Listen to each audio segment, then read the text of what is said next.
우리가 지난 시간에 정부가 현재 세금을 조금 깎아주고 미래에 가서 깎아준 세금을 이제 그대로 징수를 한다면 이제 어떠한 변화가 나타나는지, 특히 이제 크레딧 마켓에서 균형 가격인 실질 이자율에 균형 실질 이자율에 어떤 변화가 나타나는지를 우리가 보고 있었습니다. 그래서 우선 49페이지에서부터 이야기를 다시 한번 시작을 하면, 최초의 균형 상태에서는 정부가 균형 재정을 채택을 하기 때문에, 밸런스드 버짓을 채택하기 때문에 필요한 재정 지출 규모만큼만 이제 과세를 하는 경우였었고요.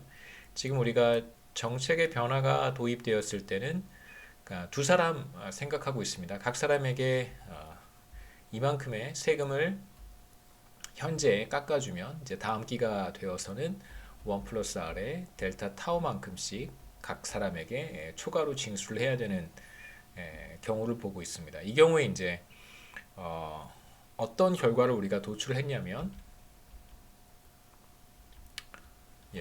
균형 이자율은 최초의 균형 이자율과 동일한 0.25와 같고, 크레딧 마켓에서 거래가 되는 거래량만 델타 타워만큼 늘어난다고 했습니다. 그래서 델타 타워만큼 늘어난 것은 왜 그런 것이냐면, 실제로 저축하는 사람들은 델타 타워만큼 저축을 늘릴 거고요. 크레딧 공급량을 저축하는 사람들, 펄슨 A는 델타 타워만큼 늘릴 것이고, 그 다음에 디맨드 사이드에서는 이제 이쪽이 이게 서플라이 사이드고 디맨드 사이드입니다.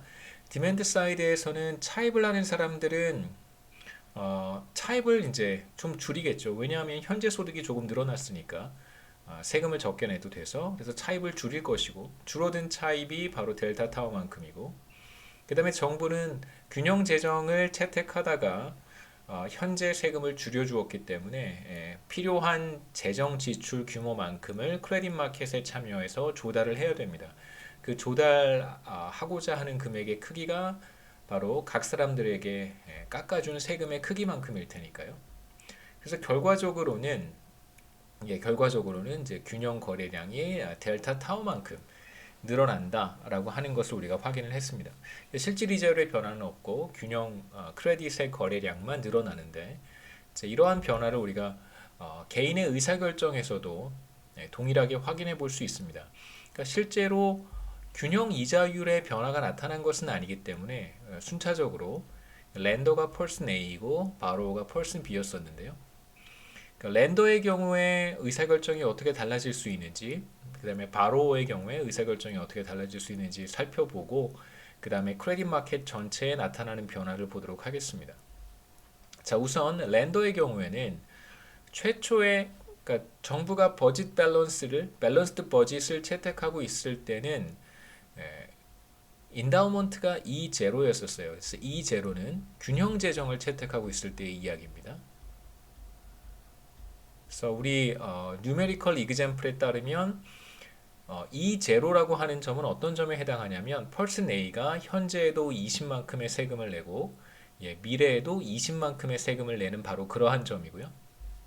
자, 그런데 새로운 균형으로 가보면 이제 최초의 균형에서 점 A를 선택했습니다.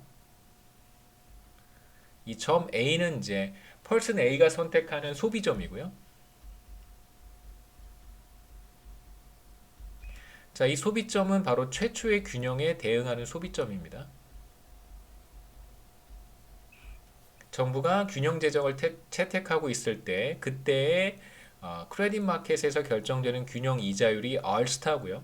이제 그러면 펄슨 A가 현재 얼마만큼 소비하고 미래에 얼마만큼 소비할지 우리가 계산할 수 있었는데, 실제로 계산하진 않았었어요. 다만 우리가 그때 계산했던 것은 크레딧 마켓에서 얼마만큼이 거래가 되는가, 그러니까 펄슨 A는 얼마만큼을 저축하고 펄슨 B는 얼마만큼을 빌리는가, 그때 계산했던 게 이제 55만큼이었던 것이죠. 55. 이제 새로운 균형으로 한번 가보겠습니다. 새로운 균형으로 가면 새로운 균형에서도 여전히 이자율은 달라지지 않아요. 그렇기 때문에 여기서 중요한 것은 최초의 균형에서 새로운 균형으로 이렇게 점프를 해서 갔을 때 실제로 이자율이 달라지지 않기 때문에 펄슨 A의 예산선의 기울기가 달라지지 않습니다. 그래서 새로운 균형에서도 여전히 이자율이 0.25로 동일하기 때문에 예산선의 기울기가 달라지지 않아요. 그래서 이게 가장 중요한 사실 포인트고요. 자, 그렇다면 예산선의 기울기가 달라지지 않았습니다. 그렇다면 펄슨 A는 자신의 소비점을 바꿀 이유가 없다는 것이죠. 그래서 정부가 현재 세금을 조금 돌려주고 미래에 돌려준 만큼을 추가로 징수한다고 하더라도 펄슨 A의 의사결정은 달라지지 않습니다. 여전히 펄슨 A는 이 점을 선택한다는 것이죠. 이 소비점은 달라지지 않습니다. 제가 나중에 한번 그 제가 그 E클래스에만 올렸는데요. 중간 강의 영상을 통해서 말씀을 드리진 않았는데, 그래서 기말 시험은 이제 과제로 우리가 대체를 하고 비교적 이제 우리 학기 말까지 시간이 많이 남진 않았기 때문에 조금 부담스럽더라도 조금 짧은 기간 안에 숙제를 조금 무리해서 제가 어사인하도록 하겠습니다. 여러분 이해해 주시고요. 간단하게 제가 과제로 소비가 어떻게 되는지 한번 계산해 보는 문제를 한번 만들어서 한번 해보시면 좋을 것 같아요. 여하튼 정부의 어떤 재정 정책이 달라진다고 하더라도 재정 정책의 변화가 나타났다고 하더라도 첫 번째 사람 펄슨 A의 소비점은 달라지지 않는다는 것을 우리가 1차적으로 확인할 수 있고요. 자, 그런데도 불구하고 크레딧 마켓 균형에서 어떠한 변화가 나타나냐면 새로운 균형으로 갔을 때 크레딧 마켓에서의 거래량은 델타 타워만큼 늘어난단 말이에요. 다시 말하면 저축을 하는 사람들은 델타 타워만큼을 더 저축을 하고 빌리려고 하는 사람들은 델타 타워만큼을 더 빌리려고 한다는 거예요. 그럼 일단 렌더는 펄슨 A 하나밖에 없기 때문에 과연 렌더가 그만큼을 더 저축하는지를 우리가 한번 이 그림을 통해서 확인해 볼 수 있습니다. 최초의 균형에서 인다우먼트가 E0였고요.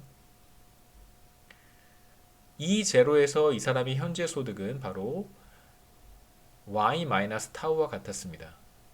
자, 그런데 세금을 돌려줬단 말이에요. 혹은 세금을 깎아줬단 말이에요. 그렇게 되면 이제 인다우먼트 포인트가 달라진다고 우리가 해석할 수 있는 거예요. 그래서 현재 소득이 Y-타우에서 Y-타우에 돌려받은 세금 델타 타우만큼 현재 소득이 이렇게 늘어나게 돼요.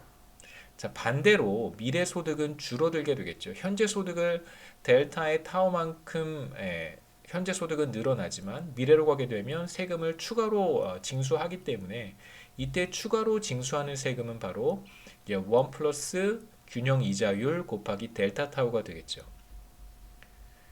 균형에서의 우리 이야기를 하고 있으니까, 그러니까 지난 시간에 얘기했던 것은 얼마만큼의 세금을 더 거두어야 하느냐, 1 플러스 R의 델타 타우라고 했는데 이제 균형에서 이자율을 적용해야 될 테니까 다음 기에 추가로 부담해야 되는 세금은 바로 1 플러스 R 스타의 델타 타우가 됩니다.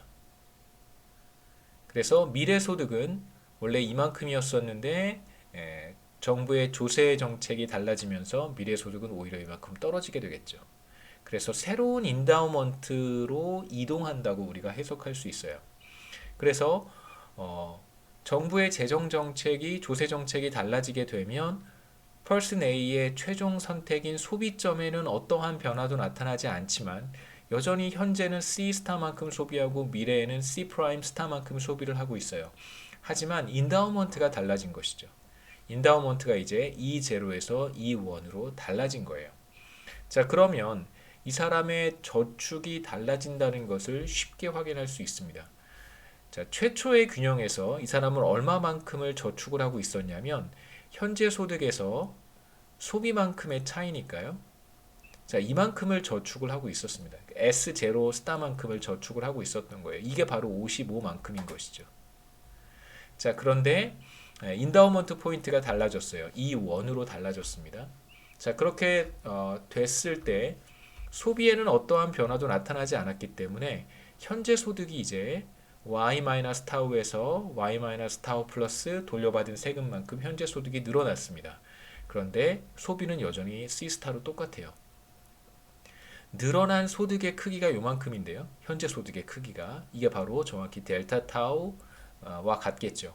그래서 결과적으로 보면 소비점이 달라지지 않았기 때문에 늘어난 저축의 양이 바로 55 더하기 현재 늘어난 소득만큼이다라고 얘기할 수 있습니다. 그래서 늘어난 저축은 바로 기존의 저축, 그 다음에 늘어난 돌려받은 세금. 그러니까 최초의 균형에서 펄슨 A가 선택했던 저축이란 뜻이고요.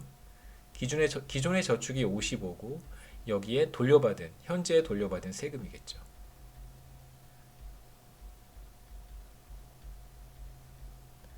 세금을 모조리 다 저축을 한다고 우리가 얘기할 수 있습니다. 그래서 사실상 소비에 대한 의사결정은 달라지지 않았어요. 그 이유는 예산선이 재정 정책이 달라지기 전과 후가 여전히 동일하기 때문에 소비점이 달라지지 않은 것이고요. 결과적으로 부존점만 달라졌기 때문에 늘어난 현재 소득 델타 타워만큼을 모조리 저축을 한다라고 우리가 얘기할 수 있습니다. 그 다음에 이제 두 번째로 바로어의 케이스를 볼 텐데 바로어의 경우에도 우리가 거의 같은 이야기를 할 수 있습니다. 지우고 다시 보겠습니다. 빌리는 사람은 이제 펄슨 B였고요. 물론 이제 정부도 크레딧 마켓에 들어와서 차입을 하겠죠. 자, 우선 정부가 균형 재정을 채택하고 있었을 때 크레딧 마켓에 참여하고 있지 않았을 때 최초의 균형에서는 펄슨 B의 인다우먼트가 E0였었어요. 그래서 현재 소득이 Y-타우고요. 미래 소득은 Y 프라임 마이너스 타우 프라임입니다. 이게 바로 펄슨 B의 인다우먼트고요. 최초의 균형에서 이 사람이 어떤 점을 선택하냐면 점 B를 선택할 거예요. 그 다음에 크레딧 마켓에서 결정되는 균형 실질 이자율은 R스타니까 마찬가지로 펄슨 B도 예산선의 기울기가 R스타가 되겠죠. 그래서 선택한 최적 소비점이 이 사람에게 가장 높은 만족도를 주는 소비점은 바로 C 스타와 C 프라임 스타라고 우리가 이야기할 수 있습니다. 그 점이 바로 B라고 하는 점이죠.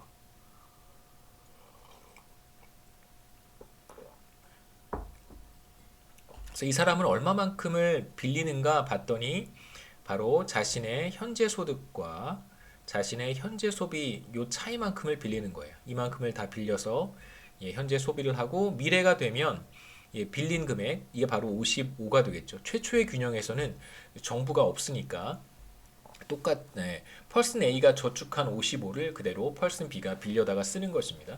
그래서 55만큼을 빌려 쓰고 미래가 돼서는 그 55에다가 원금과 이자 R스타를 곱해서 펄슨 B에게 돌려주면 되는 거예요.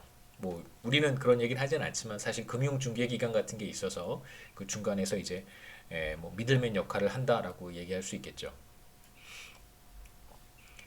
자, 이제 정부의 재정 정책이 달라졌습니다. 그렇게 되면 펄슨 B도 마찬가지로 현재 소득이 델타 타워만큼 늘어나고요. 그 다음에 이제 미래에는 돌려받은 세금을 다 내야 되니까 1 플러스 R의 델타 타워만큼 세금을 더 내야 되는데 여기서 이자율을 R은 이제 새로운 균형에서의 이자율이고 새로운 균형에서의 이자율이 최초 균형에서의 이자율과 같다는 것을 우리가 확인을 했습니다. 이자율은 달라지지 않아요.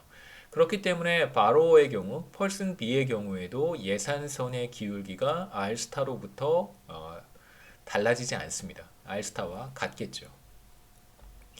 예산선의 기울기가 달라지지 않았기 때문에 펄슨 B의 소비점 B도 자, 요 점입니다. 요 B도 달라지지 않아요. 이 B도 달라지지 않습니다. 그럼 뭐가 달라진 것일까? 펄슨 A와 마찬가지로 현재 소득은 조금 늘어났고요. 미래 소득은 조금 줄어들었어요. 바로 인다우먼트 포인트가 달라진 것입니다. E1으로요. 이렇게. 그러니까 현재의 소득이 델타 타워만큼 늘어났어요. 그래서 현재 소득은 이제 여기가 아니라 이만큼이 되는 것이고요. 이게 바로 현재 소득입니다. 그 다음에 미래에 가서는 돌려받은 세금을 다시 1 플러스 R 스타만큼을 곱해서 돌려줘야 되니까 미래 소득은 줄어들 거예요. 그래서 미래 소득은 이만큼으로 줄어들게 됩니다. 그래서 조세 재정 정책이 달라지게 되면 펄슨 B의 인다우먼트 포인트가 달라진다고 우리가 얘기를 하고요. 자, 그러면 펄슨 B가 선택하는 소비점은 달라지지 않지만 얼마만큼을 빌릴 것인가는 달라질 거예요. 부존점이 달라졌기 때문에 최초의 균형에서는 자, 이만큼을 빌리고 있었습니다. 현재 소득과 현재 소비의 차이만큼인 이만큼을 빌리고 있었는데요. 이제 현재 소득이 그만큼 늘어났어요. 현재 소득이 늘어났다면 자, 이제 펄슨 B가 빌리는 금액은 늘어난 소득과 현재 소득과 소비는 달라지지 않았으니까 이제 이만큼만 빌리려고 하겠죠. 이만큼이 바로 새로운 균형에서 차입의 규모라고 할 수 있어요. 새로운 균형에서 차입의 규모겠죠. borrowing, amount of borrowing이에요. 그러면 최초로 빌렸던 55보다 얼마만큼의 차입이 줄어들었냐면 정확히 줄어든 크기가 정확히 요 차이만큼 줄어든 거잖아요. 요 차이. 요 차이가 정확히 뭐와 같냐면 바로 델타 타우와 같습니다. 그래서 펄슨 B의 경우에는 소비점이 마찬가지로 달라지지 않았지만 인다우먼트 포인트가 달라졌기 때문에 현재의 늘어난 소득만큼 차입을 줄이는 것이고요. 그래서 정확히 줄어든 차입의 크기가 델타 타우와 같아요. 그래서 최초의 균형에서는 55만큼을 빌렸는데 새로운 균형으로 가면 55 빼기 델타 타우만큼만 빌리겠죠. 델타 타우가 우리가 10이었으니까 아마도 45만큼만 빌릴 거예요. 자, 그런데 생각해 보시면 펄슨 A는 55에서 55 플러스 델타 타우만큼을 이제 빌려주고 새로운 균형에서요. 이자율 R스타에서 이게 중요합니다. R스타에서 55를 빌려줬는데 새로운 균형 여전히 R스타에서 55 플러스 델타 타우만큼을 빌려주고 자, 그런데 펄슨 B는 새로운 이자율 R스타에서 55 마이너스 델타 타우만큼만 빌린단 말이에요. 빌려주려고 하는 금액, 빌려주는 금액은 55 플러스 델타 타우고 빌리는 금액은 55 마이너스 델타 타우니까 이 둘 사이에 얼마만큼의 차이가 있냐면 빌려주려고 하는 공급량과 빌리려고 하는 수요량 사이에 펄슨 A와 펄슨 B 사이에서만은 우리가 보면 2 곱하기 델타 타우만큼의 이제 갭이 발생합니다. 초과 공급량이죠. 근데 실제로 이만큼을 누가 가져가냐면 새로운 균형에서는 정부가 들어오니까 크레딧 마켓에 정부가 2 곱하기 델타 타우만큼을 이제 빌려간다라고 우리가 얘기하면 되겠죠. 그래서 사실 이 두 가지 그림에서 우리가 여러분들이 기억했으면 하는 것은 새로운 균형에서 이자율이 달라지지 않았습니다. 그렇기 때문에 펄슨 A나 펄슨 B의 소비점이 달라지는 것은 아니다라고 하는 것이고요. 그래서 결과적으로 늘어난 세금만큼 한쪽에서는 더 저축을 하고 늘어난 세금만큼 한쪽에서는 덜 빌리려고 하고 그래서 그 초과 공급에 대해서는 바로 정부가 그만큼을 수요한다라고 우리가 해석할 수 있습니다. 그래서 리카디안 이퀴벌런스가 그대로 성립한다고 볼 수 있겠죠. 소비점이 달라지지 않으니까요. 이자율도 변하지 않습니다. 그래서 전체 크레딧 마켓에 어떠한 변화가 나타나는지를 이제 마지막으로 제가 지난 시간에 간단하게 그림을 그렸습니다만 마지막으로 살펴보고 그 다음에 마지막 슬라이드에서는 어떤 상황에서 리카디안 이퀴벌런스 티오럼이 성립하지 않을 수 있나에 대한 이야기를 하도록 하겠습니다.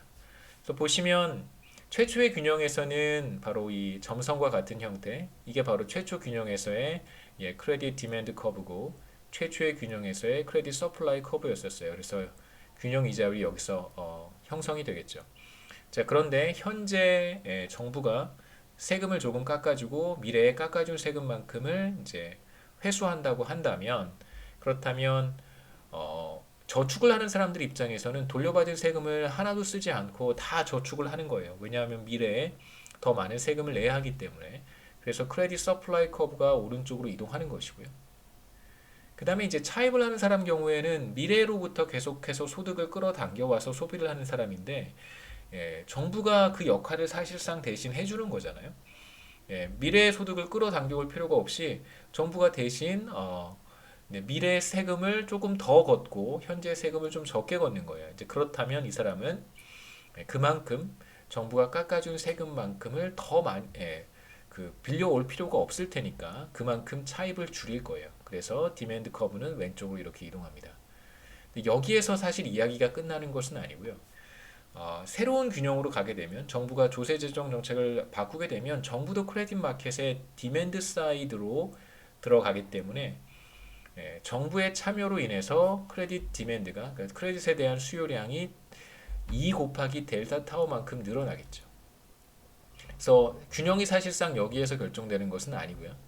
정부가 들어가기 때문에 다시 크레딧 디맨드 커브는 바깥쪽으로 이제 오른쪽으로 이동하게 되고 새로운 균형은 새로운 서플라이 커브와 정부까지 포함한 새로운 디맨드 커브가 만나는 점인 이 점에서 형성된다는 것입니다.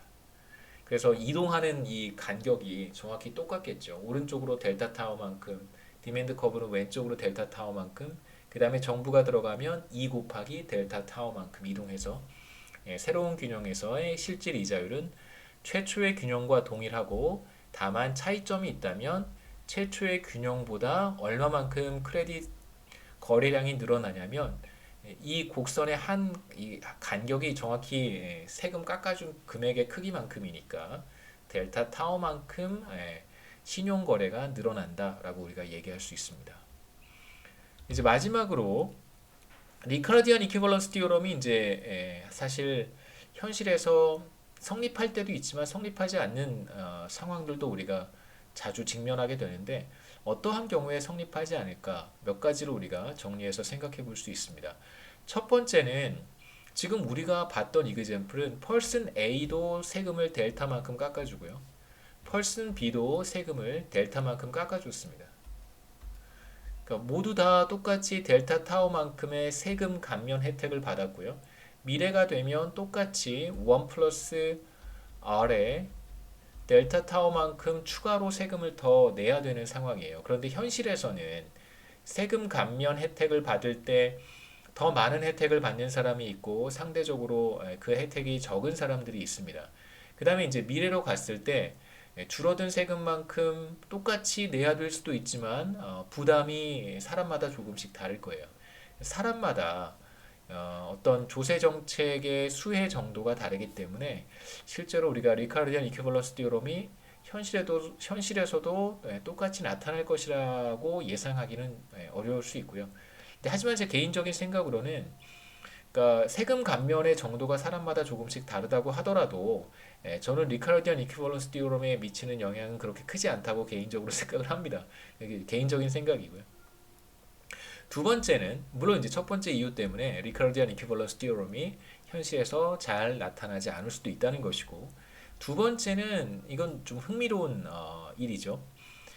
뭐 저도 그렇고 여러분들도 그렇고 지금 팬데믹 상황에서 정부가 정부 지출을 크게 늘렸고 국가 채무도 역사상 가장 큰 폭으로 늘어난 것 같습니다. 국가 채무가 크게 늘어났어요. 국가 채무가 크게 늘어났다는 것은 그냥 여러분 우리가 지금까지 했던 얘기를 연장해서 생각해 보시면 됩니다.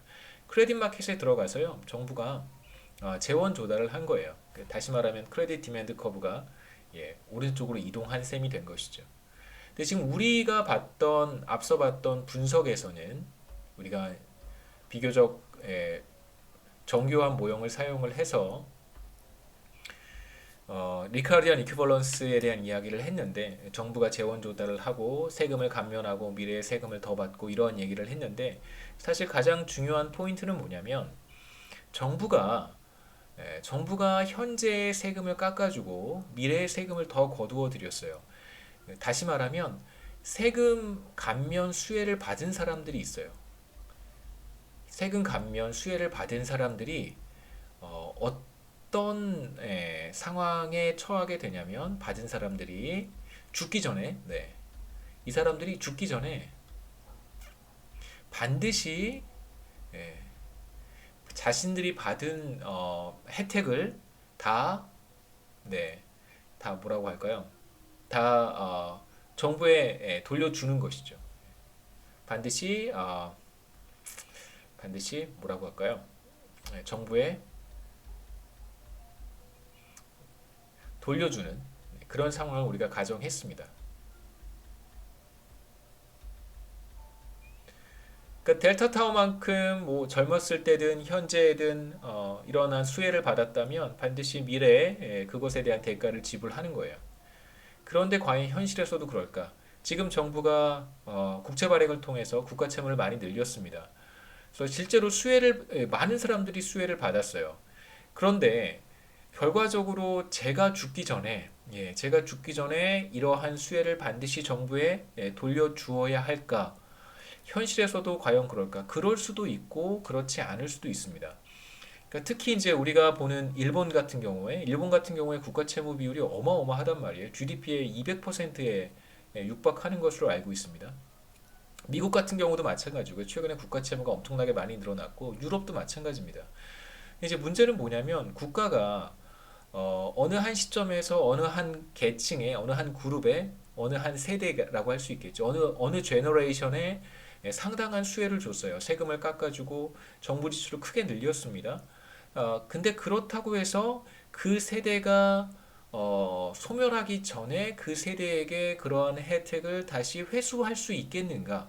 물론 회수할 수 있으면 리카디안 이퀴벌런스는 어느 정도 성립할 수 있겠지만 우리가 지금 그 얘기를 하고 있는 거잖아요. 수혜를 받은 사람들이 죽기 전에 반드시 그걸 다 정부에게 돌려주는 상황을 봤었습니다만 현실에서는 제가 죽기 전에 제가 받았던 수혜를 돌려주지 않을 수도 있고요. 혹은 여러분들이 받았던 베네핏을 죽기 전에 다 상환하지 않을 수도 있습니다. 그러한 문제가 현실에서 있을 수 있기 때문에 과연 현실에서도 리카르디안 이퀴벌런스 디오럼이 성립할 것인가? 라고 하는 것이 이제 중요한 문제고요. 그래서 이러한 문제가 사실 저출산과도 밀접한 관련이 있습니다. 그러니까 저출산 문제가 계속해서 우리가 이 문제를 해결하지 못하고 계속해서 인구 규모가 줄어든다고 한다면 어떤 문제에 직면하게 되냐면요. 두 번째 이슈와 관련해서 지금 우리 세대가 뭐 여러분도 마찬가지고 저희도 마찬가지입니다. 우리 세대가 상당한 뭐 국가 채무를 늘리는 형태로 세금 감면도 받고 재정 지원도 많이 받았어요. 그렇게 해서 국가 채무가 많이 늘었습니다. 그걸 저희들이 이 세대가 가기 전에 이걸 다 상환한다면 모를까? 만약 그렇지 못한다면 그게 고스란히 다음 세대로 넘어가는 것이고요. 다음 세대의 인구가 지금보다 적다면 그렇다면 개개인들이 직면하게 되는 부담은 사실상 더 커질 수밖에 없습니다. 그럼 이제 우리가 생각해야 되는 하나의 게임은 뭐냐면 계속해서 다음 세대로 이제 채무를 이전시키는 그러한 선택을 할 수밖에 없는 것이죠.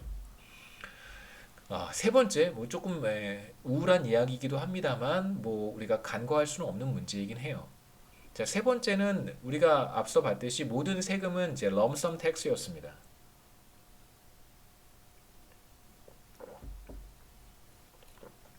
현실에서 럼섬 텍스의 형태를 취하는 세금은 별로 많지는 않아요. 말씀드렸듯이 주민세 정도 럼섬 텍스고요.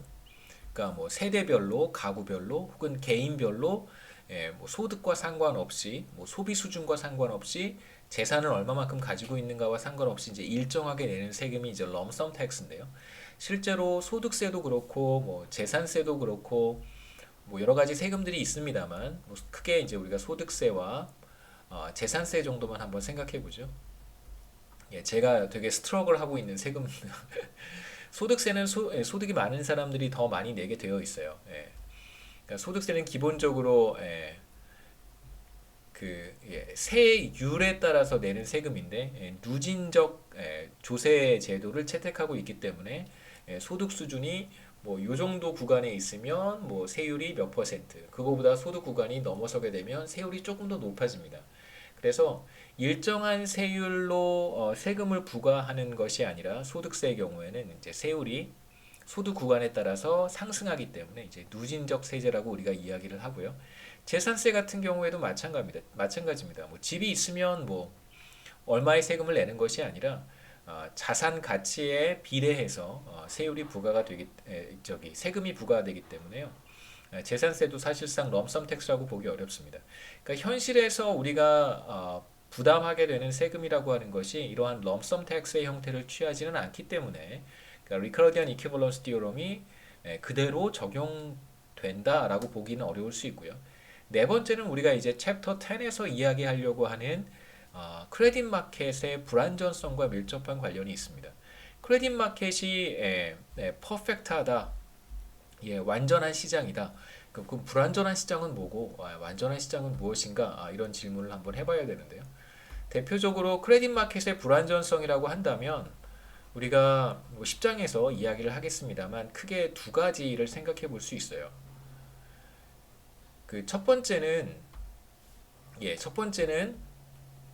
불완전성이라고 한다면 뭐 다양한 불완전성을 우리가 생각해 볼 수 있을 텐데 첫 번째는 이제 비대칭 정보고요. 두 번째는 계약 이행의 불완전성이에요. 불완전성 혹은 불확실성. 계약을 이행할지 이행하지 않을지 모른다는 것이죠. 그러니까 계약을 체결할 때 이 사람이 나중에 계약을 이행할 것인지 이행하지 않을 것인지를 확신할 수 없는 상태. 그런 걸 이제 계약 이행의 불완전성 혹은 뭐 불확실성 다 좋습니다.